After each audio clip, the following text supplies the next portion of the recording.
नमस्कार दोस्तों, very good morning. मैं सतीश, टीम सुपर 33 में आप सभी का पुनः स्वागत है।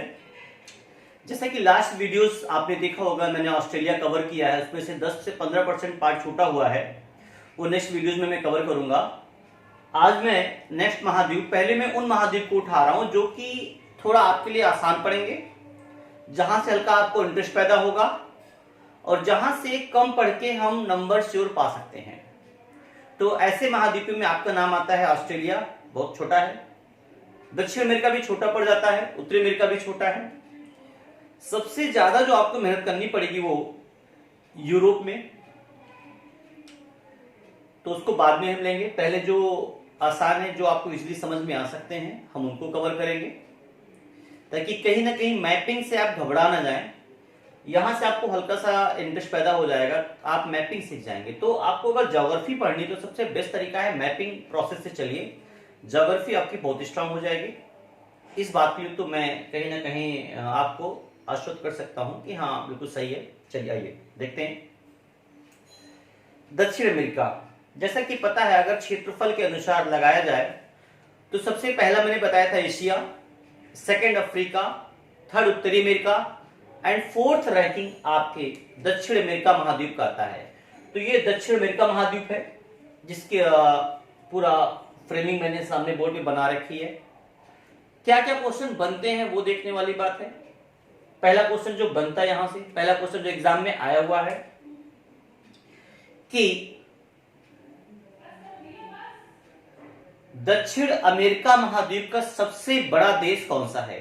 सो दोस्तों, दक्षिण अमेरिका महाद्वीप का सबसे बड़ा देश आपका है ब्राजील, जिसकी जो कैपिटल है ब्राजीलिया या ब्रासीलिया। इंग्लिश और हिंदी का प्रोनाउंसिएशन थोड़ा डिफर कर जाता है। ब्राजीलिया को देखोगे तो ब्रासीलिया भी रीड आउट किया जाता है, उसमें कोई आप घबराने वाली बात नहीं है। तो दक्षिण अमेरिका का सबसे बड़ा क्षेत्रफल वाइज अगर हम देश की बात करें तो आपका कौन है दोस्तों, वो आपका है ब्राजील है। ब्राजील की राजधानी क्या है, ब्राजीलिया। यहां से कई बार राजधानी कैपिटल पूछी गई है, तो आपको कैपिटल भी याद करना है मेरे संग। चलिए, ये आपको पूरा देखिए, पूरा मैंने बना रखा है।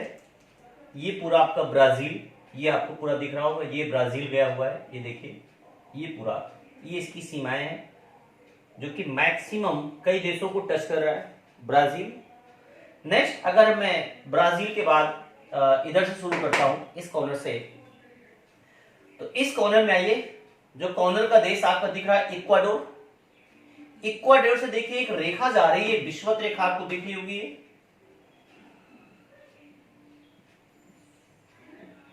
इक्वाडोर, इक्वाडोर की जो कैपिटल है दोस्तों वो है क्यूटो, पूछी गई एग्जाम में। बाकी यहां की क्या प्रॉपर्टीज है वन बाय वन डिस्कस करेंगे। कोलंबिया की कैपिटल है बोगोटा। कोलंबिया की कैपिटल है बोगोटा या बोगोटो, कई जगह बुक में अलग अलग लिखा हुआ है। उसके ऊपर आते हैं तो नेक्स्ट आपका जो है वेनेजुला देश है, और जिसकी कैपिटल है कराकस। थोड़ा नेक्स्ट आगे बढ़ते हैं तो गुयाना है, और गुयाना की कैपिटल है जॉर्ज टाउन। उसके आगे नेक्स्ट आपका देश है सूरीनाम, जिसकी कैपिटल है पैरामेरिबो। और नेक्स्ट छोटा सा देश है फ्रेंच गुयाना, और जिसकी कैपिटल है केएल। साइज वाइज देखा जाए तो मेरे ख्याल से सबसे छोटा आपको फ्रेंच गुयाना ही लग रहा होगा। नेक्स्ट देखिए, इधर आते हैं तो ये आपका, ये देश है आपका पेरू, जो कि चांदी भी जाना जाता है, और जिसकी कैपिटल है दोस्तों लीमा। थोड़ा आगे बढ़ते हैं तो एक ये बोल्विया और पराग्वे। बोल्विया की राजधानी लापाज है, और पराग्वे की राजधानी असुनसियन है। पराग्वे की राजधानी असुनसियन है। इन दोनों की कैपिटल पूछी गई हैं, और इनकी एक खास प्रॉपर्टीज है जो एग्जाम में पूछी जाती है। बोल्विया एंड पराग्वे दोनों लैंड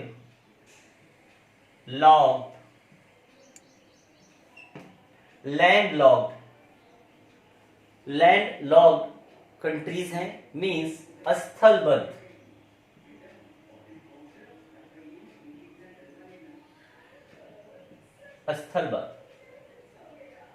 स्थलबद्ध देश है कौन कौन से? Bolivia and Paraguay. इसलिए एग्जाम में काफी पूछे गए हैं कि दिए गए विकल्पों में से कौन सा देश लैंड लॉक्ड है। तो दक्षिण अमेरिका महाद्वीप के परिप्रेक्ष्य में बात करोगे तो बोल्विया एंड पराग्वे है। थोड़ा और आगे बढ़ते हैं तो ये आपका इधर बसा हुआ उरुग्वे है जिसकी कैपिटल है, देखिए ब्लू कलर से लिखा है, मोंटेवीडियो। नेक्स्ट आगे बढ़ते हैं तो ये आपका अर्जेंटीना, सेकेंड हाईएस्ट सबसे ज्यादा एरिया वाला देश है यहाँ का अर्जेंटीना है। इसके पहले आपका ब्राजील था। ब्राजील के बाद अगर रैंकिंग करोगे तो क्षेत्रफल आपको दिख रहा होगा, ये पूरा आपका अर्जेंटीना है। और अर्जेंटीना की कैपिटल है दोस्तों ब्यूनस आयर्स। और लास्ट में इधर चिली, और चिली का क्वेश्चन तो एग्जाम में बहुत आता है। चिली तांबे के लिए यहाँ की जो खान है चिक्की माटा, पेपर में कई बार पूछी गई है तो भी उस पर डिस्कशन करेंगे। तो कुल मिला के यहां अगर देशों की बात की जाए तो देख लीजिए, पहले देखिए क्वेश्चन पूछा गया ब्राजील कितने देशों के साथ सीमा साझा करता है, तो पहले वो काउंट करिए, 1 2 3 4 5 6 7 8 9 एंड 10। तो ब्राजील 10 देशों के साथ सीमा साझा करता है। पहला तो ये क्वेश्चन एग्जाम में आ चुका, ब्राजील कितने देशों के साथ? 10 देशों के साथ अपनी सीमा साझा करता है। नेक्स्ट पॉइंट, ब्राजील दक्षिण अमेरिका के किन देशों के साथ सीमा साझा नहीं करता है? तो दोस्तों उसमें है आपका इक्वाडोर, देखिए ब्राजील की सीमा यहां तक नहीं है। और सेकंड आपका इधर साइड में बसा हुआ आपका चिली है, चिली के साथ, तो ये हो गया इक्वाडोर।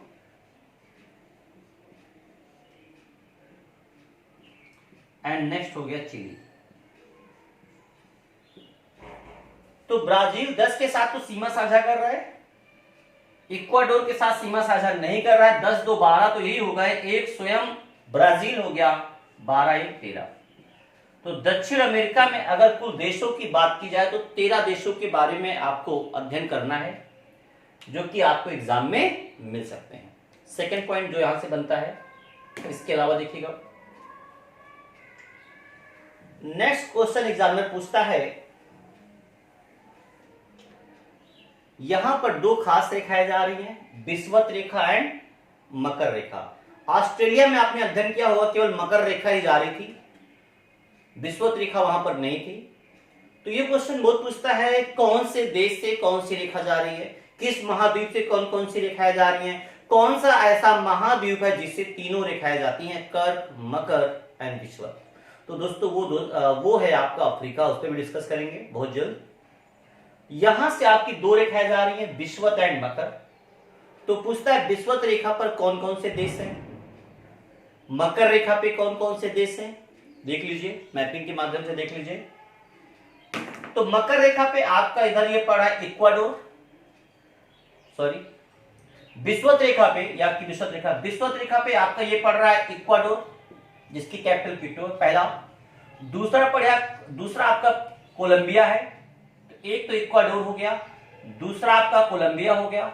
और आगे फिर बढ़ते हैं, हाँ एक और भी है आपका, ये पेरू से भी है, देखिए तो इक्वाडोर, पेरू में भी देखिए ग्रीन कलर का आपको दिख रहा होगा, ये मैंने ग्रीन कलर से रेखा ड्रॉ की, ये आपकी देखिए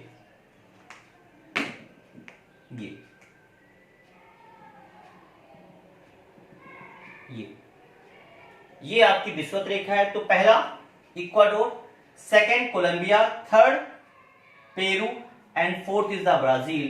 तो इक्वाडोर विषुवत रेखा पे आपके ये 4 देश पड़ेंगे, Ecuador, Peru, Colombia and Brazil. इसकी बात करें जरा, मकर की बात करें, मकर रेखा पे आपका पहला पड़ेगा चिली, दूसरा पराग्वे, और ये जो जिससे हम क्रॉस करें Argentina. So Chile, Argentina, Paraguay and Brazil, तो इस पर भी आपके 4 ही पड़ेंगे। बहुत अच्छा तरीका है 4 इस पर है, 4 इस पर है, इतना याद रखिएगा बस। विषुवत रेखा पे 4, मकर रेखा पे 4, तो इतना आप ड्रा कर लीजिए। फिर इसको रफ करके हम इसका सेकंड पार्ट तुरंत आपको इसी के साथ दे रहे हैं।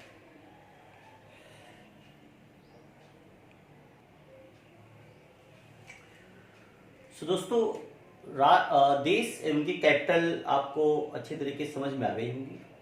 अब इसके बाद बात करेंगे जो यहाँ के अन्य महत्वपूर्ण प्रश्न बनते हैं। कौन कौन से ऐसे प्रश्न हैं जो प्रत्येक वर्ष की परीक्षा में लगातार पूछे जा रहे हैं। चलिए शुरू करते हैं। सबसे पहले हम शुरू करते हैं यहाँ का सबसे जो टॉप मोस्ट क्वेश्चन एग्जाम में आता है। ये एक श्रृंखला मैंने बनाई, देखिए हल्का सा रेडिश ब्राउन कलर की दिख रही होगी। ये आपकी विश्व की सबसे लंबी पर्वत श्रृंखला है एंडीज। तो दोस्तों पूछा था एंडीज विश्व की सबसे लंबी अगर पर्वत श्रेणी की बात की जाए तो कौन है? एंडीज है। कहां पर है? दक्षिण अमेरिका महाद्वीप है। और इसी एंडीज पर्वत श्रेणी में ढेरों ऐसे क्वेश्चन बनते हैं जो कि आपकी परीक्षा में आपको अक्सर मिल जाते हैं। जैसे आपने कोटोपैक्सी का नाम सुना होगा, अकांकागुआ का नाम सुना होगा, ओजेल डेल सलाडो का नाम सुना होगा। ये सभी एंडीज पर्वत श्रेणी में आपको मिलेंगे। तो वन बाय वन बात करेंगे हम। सबसे पहले देखिए, एक अक्सर क्वेश्चन पूछा गया पेपर में, सबसे ज्यादा दक्षिण अमेरिका का सबसे ज्यादा सक्रिय ज्वालामुखी कौन है?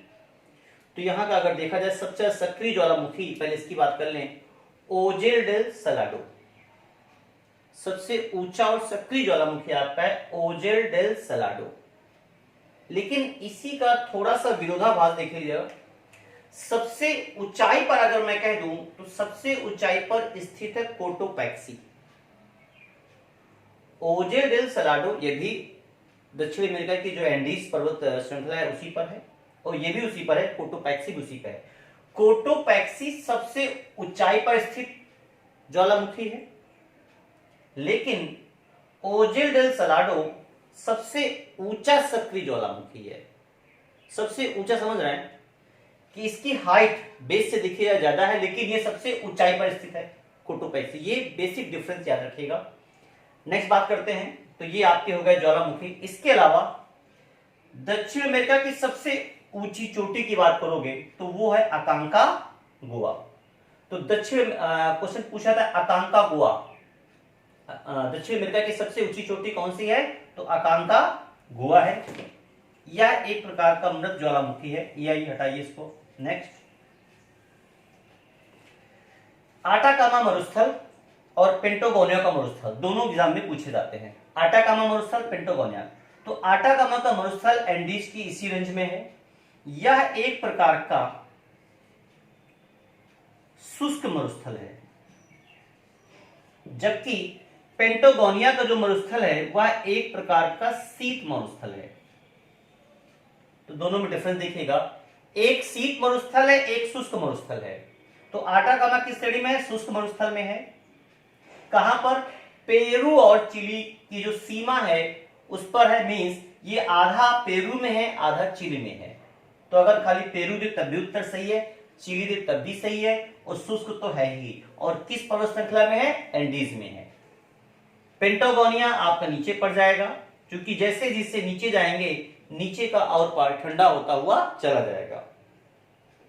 नेक्स्ट देखते हैं,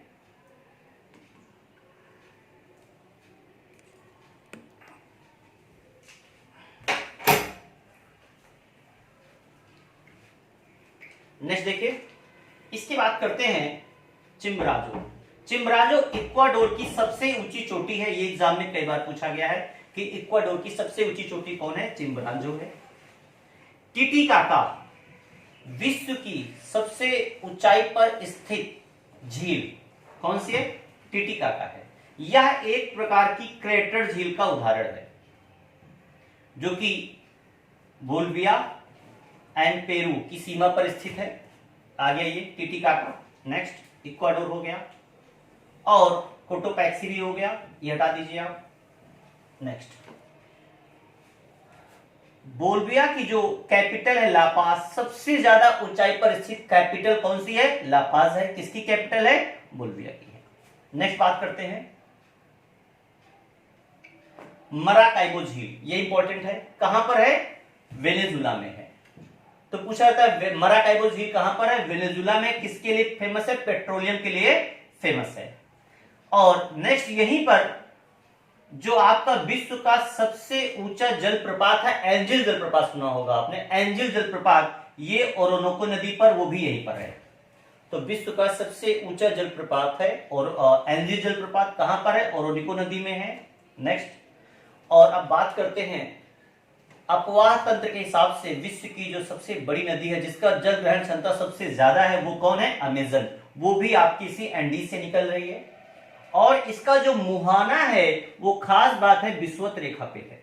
तो क्वेश्चन पूछता है किस नदी का मुहाना ठीक विषुवत रेखा पे है?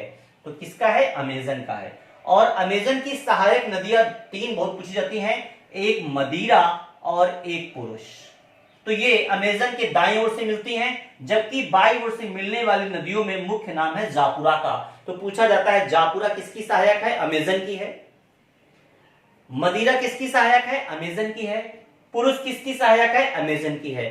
तो ये अमेजन की प्रमुख सहायक नदियां हैं। इसका मुहाना कहां पर है आपका? बिल्कुल ठीक विषुवत रेखा पे है। और ये गुयाना की जो उच्च भूमि है ये लैटराइट मिट्टी के लिए बहुत ही फेमस है। थोड़ा नीचे आते हैं तो ये पराग्वे, ये उरुग्वे और ये आगे जाके पराना नदी, और ये उरुग्वे और पराना नदी जाके दोनों रियो डी प्लाटा में गिरती हैं।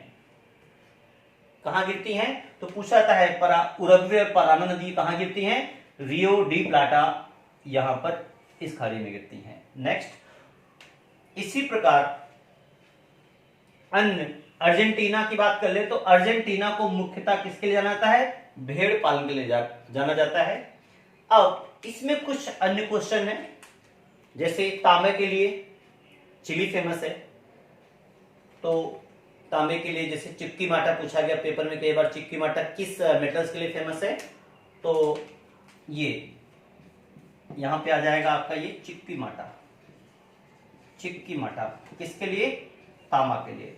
तो इसमें एक पार्ट मैं और करूंगा, कवर कर दूंगा, पूरा पूरा दक्षिण अमेरिका आपका फिनिश हो जाएगा। दूसरे पार्ट में फेमस शहर हैं, फेमस प्रोडक्शन है जैसे, और मुख्य, हाँ एक चीज और लेता हूं यहीं पर बता देता हूं आपको, घासें। यहां से इस बार एग्जाम में पीसीएस में और टेट की कई परीक्षाओं में घास के बारे में पूछा गया है। तो यहां पर मुख्यतः देखिए घास 4 प्रकार की मिलेंगी आपको। एक तो आपने लानोस का नाम सुना होगा, एक पंपास सुना होगा, एक कैंपोस सुना होगा। तो अगर ये दक्षिण अमेरिका को 4 डायरेक्शन में हम बांट लें, बहुत अच्छा तरीका है, देख लीजिएगा। दक्षिण अमेरिका को 4 दिशाओं में बांट लें तो L for Llanos, L P, P for pampas, नीचे पंपास होगी, और इधर सेल्वोस, इधर कैंपोस। मीन्स 4 डायरेक्शन में बात कर लें तो इस दक्षिण अमेरिका के ऊपर वाले पार्ट में पूरे में ये आपकी लानोस होगी, इस पार्ट में। तो लानोस कोलंबिया होगी और वेनेजुला भी हो सकता, गुयाना तक लानोस का बेल्ट होगी।